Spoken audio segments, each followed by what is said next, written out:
Shalom jemaat Tuhan. Shalom. Ketemu lagi di acara Selamat Pagi Roh Kudus. Kita akan bersama-sama datang pada Tuhan, merenungkan firman Tuhan dan dikuatkan menyembah Tuhan bersama-sama.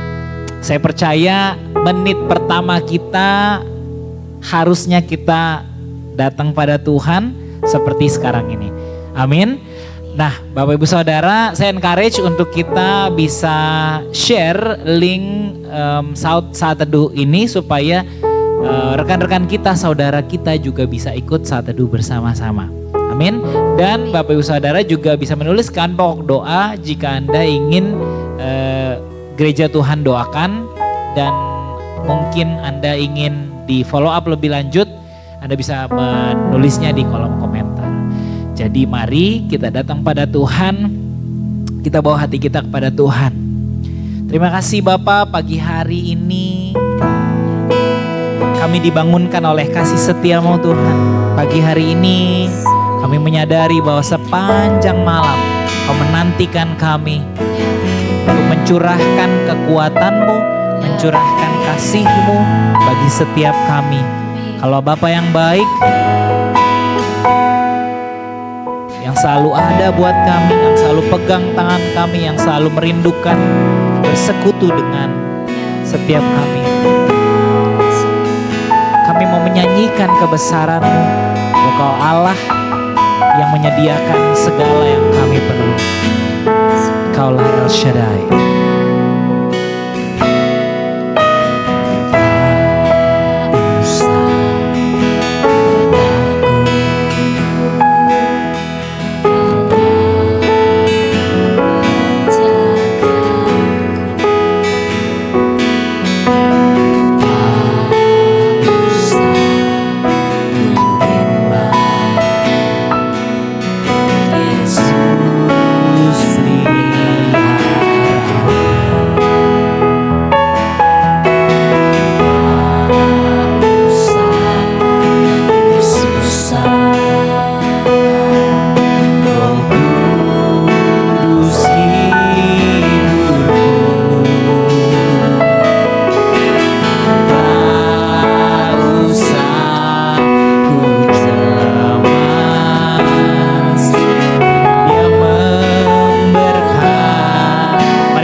Khawatir Tuhan, katakan tak usah aku takut.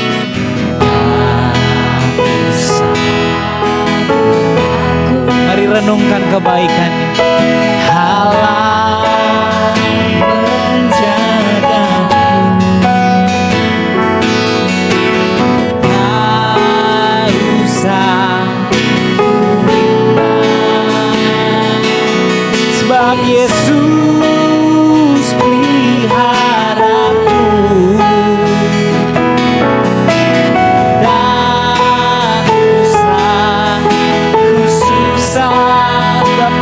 tahu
Terima kasih Bapa buat kasih-Mu yang besar, yang Kau limpahkan pagi hari ini bagi kami, yang Kau curahkan kepada kami yang bersungguh hati terhadap-Mu Tuhan.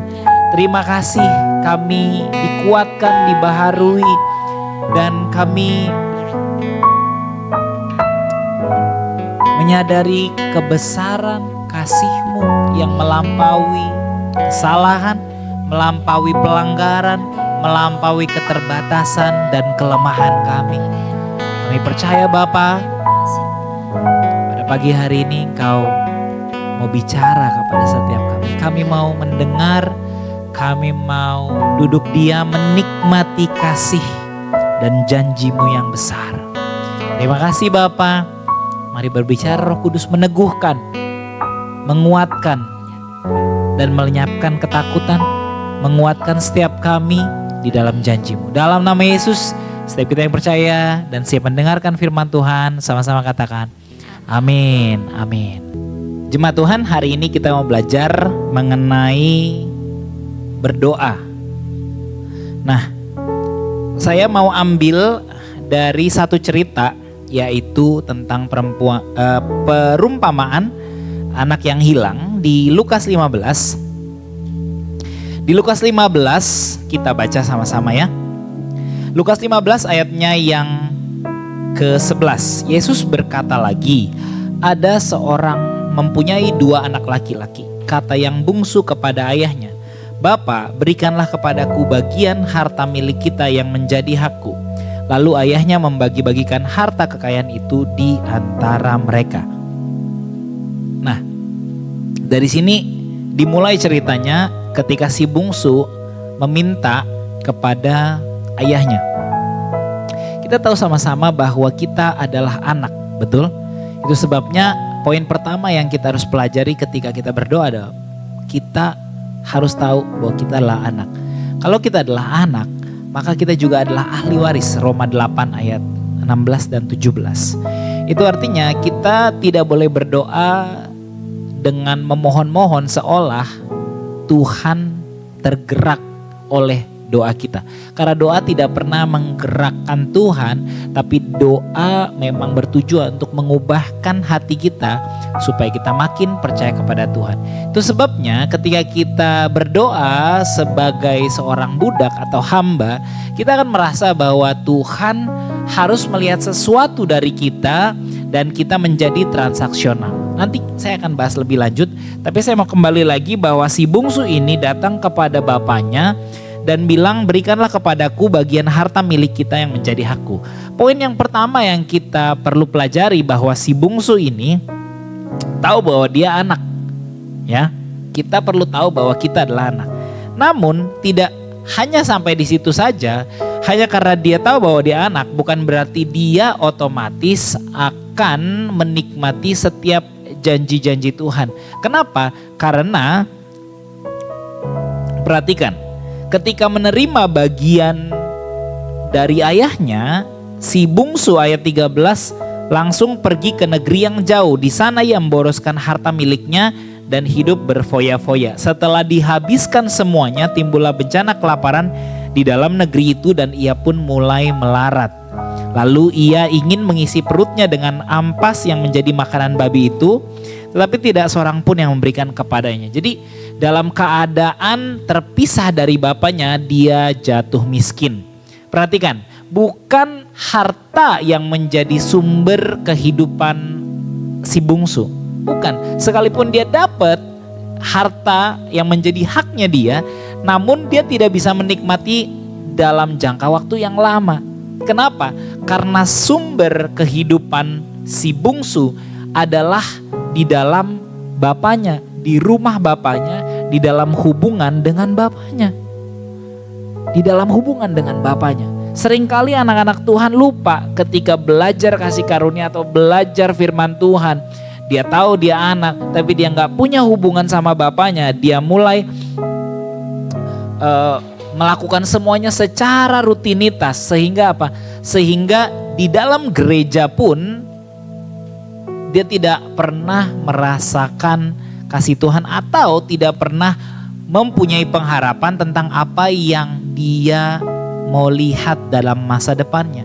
Lihat, seringkali ketika kita berpikir, apakah saya layak untuk mendapatkan pekerjaan ini? Apakah saya layak untuk mendapatkan kesembuhan ini? Apakah saya layak untuk dipromosi? Kita seringkali berpikir bahwa saya belum cukup performing. Lihat, kita harus tahu bahwa kita adalah anak dan kita harus melanjutkan identitas kita itu untuk punya hubungan sama Bapa kita. Hubungan dengan Bapa inilah sumber kehidupan kita. Tanpa hubungan dengan Bapa, kita akan kehilangan segalanya. Kita akan jatuh di dalam berbagai-bagai macam pencobaan dan bahkan merasa tidak layak. Sama seperti si bungsu, ketika dia merasa tidak layak dalam keadaan yang miskin. Ayat 17 berkata, lalu ia menyadari keadaannya, katanya, betapa banyaknya orang upahan Bapakku. Lihat, dia menyamakan dirinya sekarang, membandingkan dirinya sekarang bukan dengan abangnya, tapi dengan orang upahan bapaknya. Jadi ketika kita jauh dari Tuhan, memang sangat amat wajar kalau kita langsung berpikiran sebagai seorang budak atau hamba. Kita akan membandingkan diri kita dengan banyak orang yang memanggil Tuhan sebagai hamba, tuan, majikan, dan merasa dirinya hamba. Ada banyak pengajaran, ada banyak agama bahkan yang gak pernah bisa manggil Tuhan sebagai Bapa. Satu-satunya yang pernah mengajarkan kita untuk memanggil Tuhan sebagai Bapa adalah Kristus. Pemikiran ini haruslah tidak ada di antara kita. Hubungan dengan Bapa di surga adalah sumber kehidupan kita. Berdoa adalah hubungan dengan Bapa. Yang kedua, si sulung. Si sulung memang gak minta warisan, dia gak pergi ke negeri orang. Namun ketika yang bungsu itu pulang, dia sebel, dia marah, dan dia bilang sama hambanya. Dikatakan ayat 28, maka marahlah anak sulung itu dan tidak mau masuk. Tetapi ia menjawab ayahnya, katanya, telah bertahun-tahun aku melayani Bapa dan belum pernah aku melanggar perintah Bapa. Tetapi kepadaku belum pernah Bapa memberikan seekor anak kambing untuk bersukacita dengan sahabat-sahabatku. Nah, lain dari si bungsu, si sulung ini justru kehilangan hubungan dengan bapaknya di rumahnya. Nah, ini lebih ironis lagi. Kenapa? Karena bapaknya ada di sana, dia tinggal satu rumah dengan bapaknya, tapi dia nggak pernah tahu bahwa dia punya hubungan dengan bapaknya. Dia nggak pernah mengenal bapaknya, dia nggak pernah nonton bareng sama bapaknya, dia nggak pernah makan bareng sama bapaknya. Mungkin makan bareng, pas diajak makan bareng, mungkin bapaknya makan di meja makan, dia makan di kamar di depan laptopnya, ya kan? Nah, seringkali anak-anak Tuhan kehilangan Tuhan di rumah Tuhan. Kenapa? Karena melakukan semuanya seperti rutinitas, tapi when it comes to worship, when it comes to personal relationship sama Tuhan, mereka dingin. Nah, lihat, dikatakan,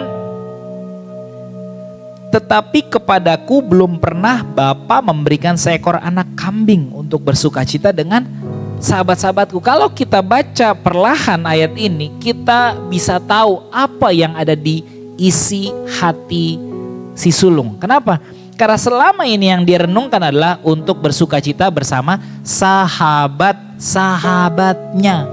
Dia gak pernah berusaha untuk, ayo Pak kita jalan bareng, ayo Pak kita makan bareng. Gak pernah punya hubungan. Lihat,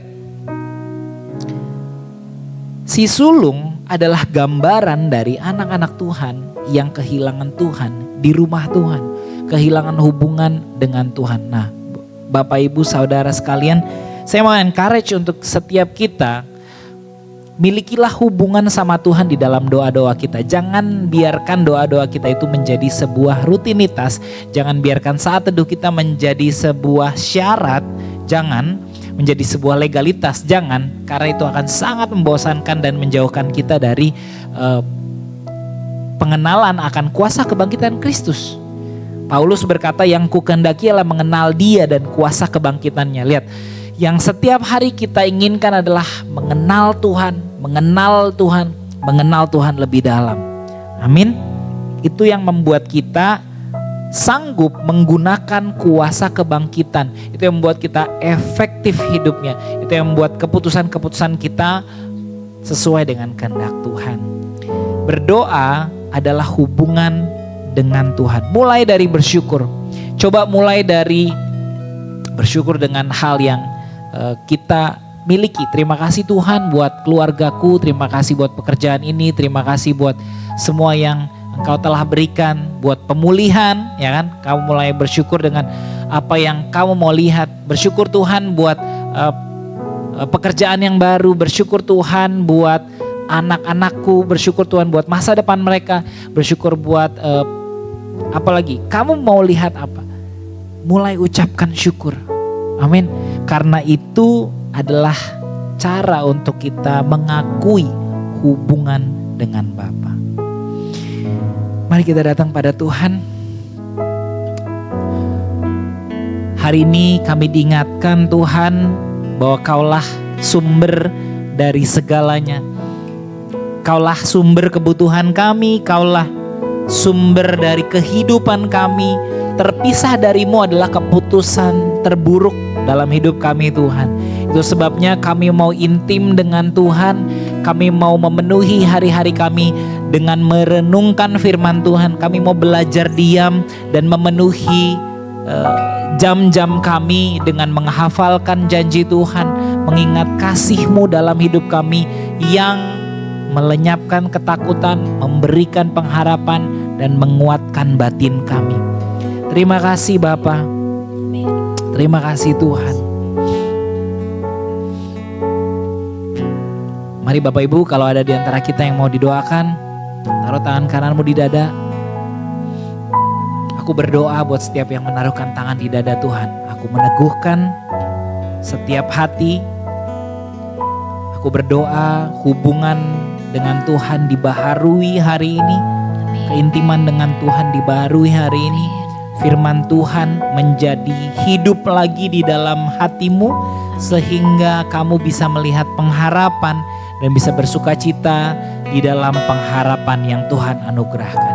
Mari kita menyembah Tuhan, kita membesarkan kuasanya, anugerahnya di dalam hidup kita. Mari kita nyanyikan bersama-sama.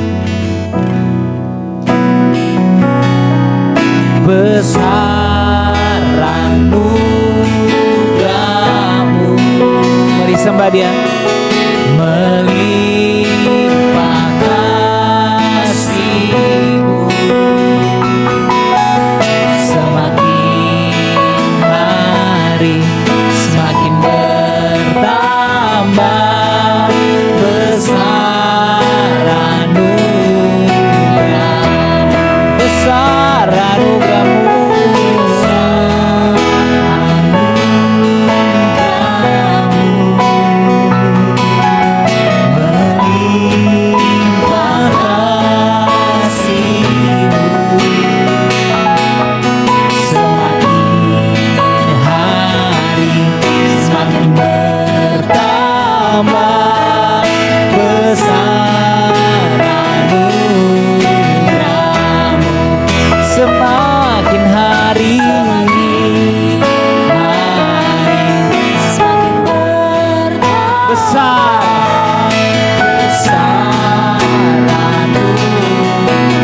Setiap hari